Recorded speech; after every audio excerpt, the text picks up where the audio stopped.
guys, the fireflies are close. Shoot or be shot.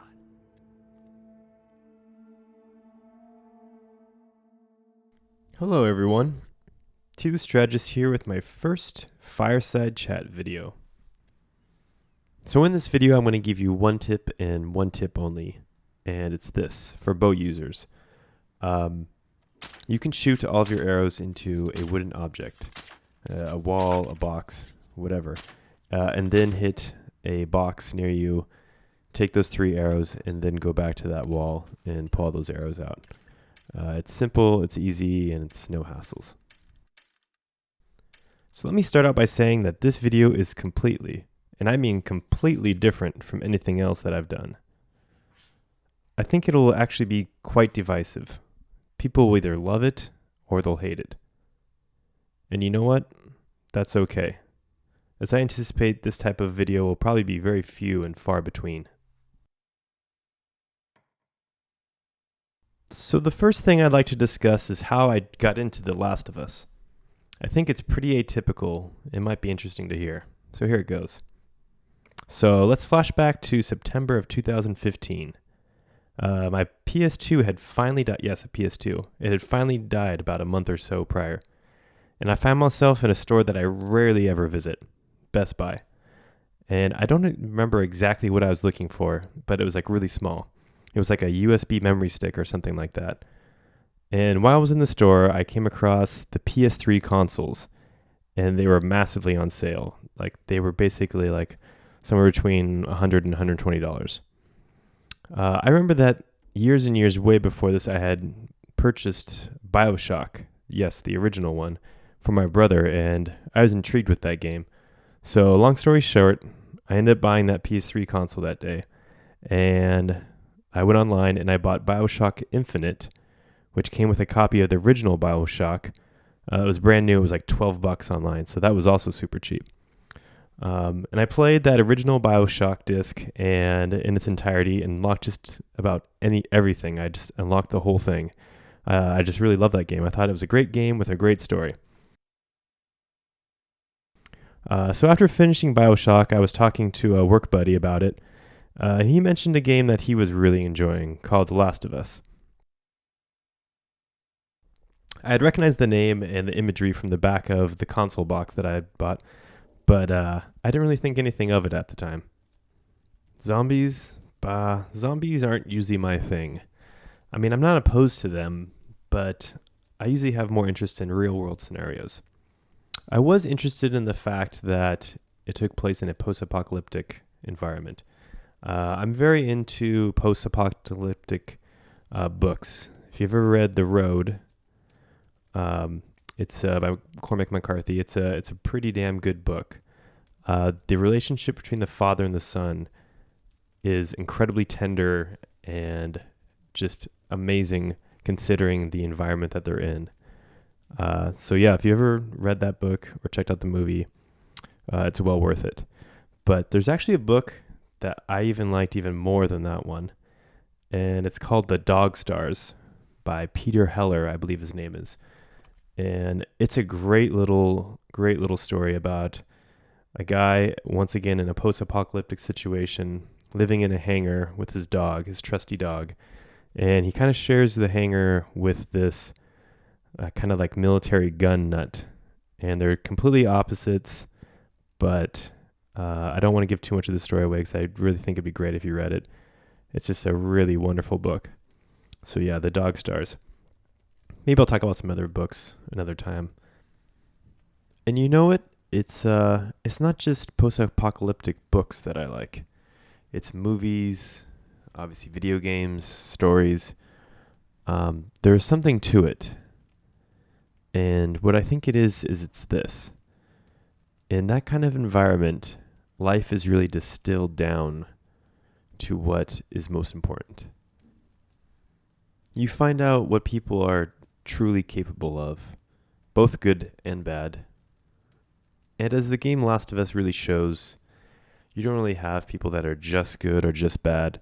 The lines are really blurred, and that is, I think, a much more apt picture of reality of what people are really like. Really, truly, deep down, what they're like. we all have times where we make maybe poor decisions. We could be generally great people, and we could have just a moment where we make maybe one or two just really awful decisions, and vice versa. Sometimes some awful people can maybe one day have like one moment where they do something truly great and wonderful. But yeah, to get back to The Last of Us, so I watched the trailer, and then it hit me. That music. I know that music style very, very well. It sounds like, and then I see it. Music composed by Gustavo Santaolalla. Click. I bought it online right then and there. That was it. I have loved Gustavo Santaolalla's music for a very long time, at least 10 years. His work on the Motorcycle Diaries, a wonderful film, I must add. See that if you can. It's phenomenal. Check out more of his work if you haven't already. It's well worth it. So after I picked up the game and started playing it, I was hooked from the get-go. I think that the single-player campaign is just an amazing masterpiece. I beat it like 5 times. Same with the Left Behind DLC, both of them on the most challenging levels. I was moments away from moving on to BioShock Infinite if it were not for 2 little small things. One, I needed a few weird unlocks to get the platinum for it. And 2 was this. Like, what is this Factions MP thing? I'd never even clicked on it, had no idea what it was. Needless to say, I started playing Factions.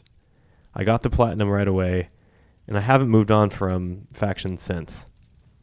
And I haven't even played BioShock Infinite yet. That was like almost 2 years ago.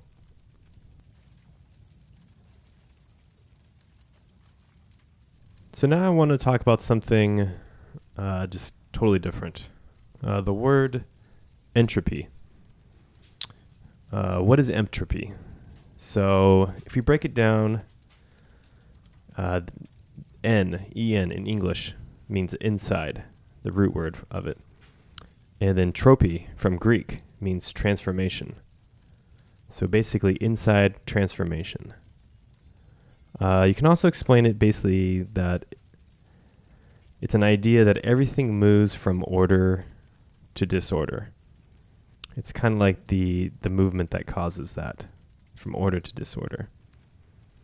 It can also be thought of as there is no stasis, that your skill in something is either increasing or decreasing. And I see this all in the world, and I see it in this channel as well.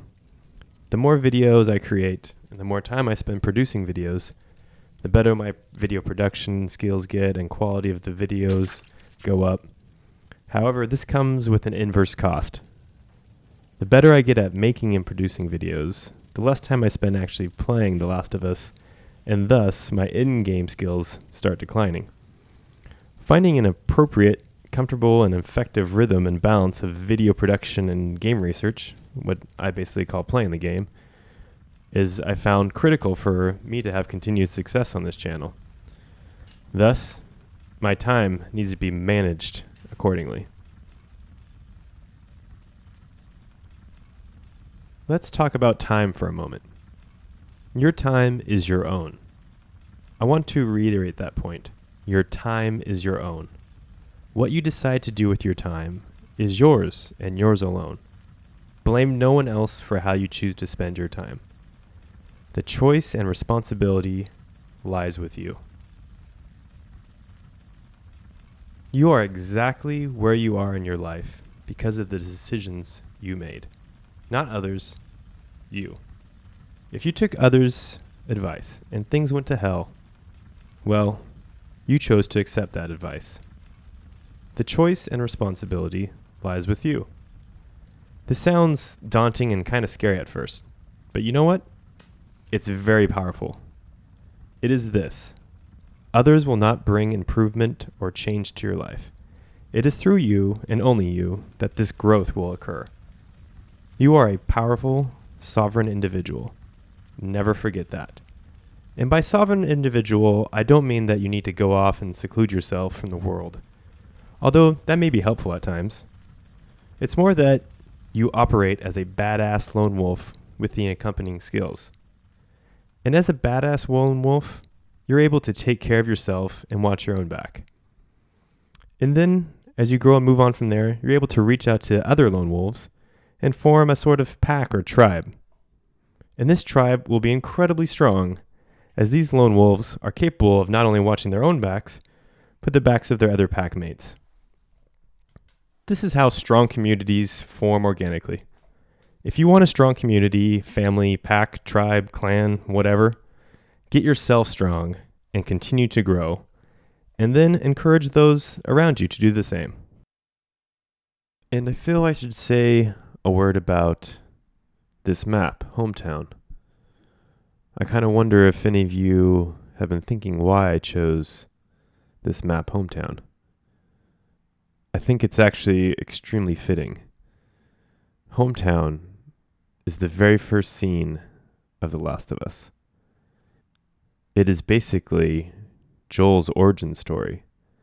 The events that happen in Hometown change his life dramatically and influence not only him, but so many more people that he meets for the rest of his life. And so for Hometown, you could probably say the same for me, for this channel, and maybe even for you. Certainly you can say for this video format. I've never really come across anyone else doing something like this, where, sure, people will sit down and talk, but not quite like this. My next video will be a gameplay or a loadout design for sure. But know that the person making it cares deeply not only about the videos that he puts out, but also about you. For me, I hope you hear the sincerity in my voice. And not only that, but also the character in each of my actions and interactions with each of you. Wow. That's a bit heavy. Let's lighten it up a bit. Let's talk about why I like Nick A30 for a minute. I want you to all know that I'm not saying this because he gave me a shout out. I actually had developed these thoughts well before that, but I never really had the opportunity or the platform to convey these things. And now with this kind of setup of a video, I now do. So here it is.